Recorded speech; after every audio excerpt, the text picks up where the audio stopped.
ஸல்லல்லாஹு அலைஹி வஸல்லம் தன்னுடைய மகள் ஃபாத்திமாவை பார்த்து சொன்னாங்க, யா ஃபாத்திமா கூமி ஃபஷ்ஹதி உதுஹியத்திகி فإن لك بأول قطرة تقطر من دمها.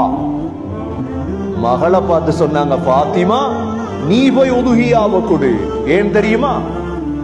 அதனுடைய உதுஹியாவுடைய முதல் துளி இரத்தத்திலே உன்னுடைய முழு பாவம் மன்னிக்கப்படும். சொர்க்க தலைவிக்கு சொல்லிக் கொடுத்தாங்க.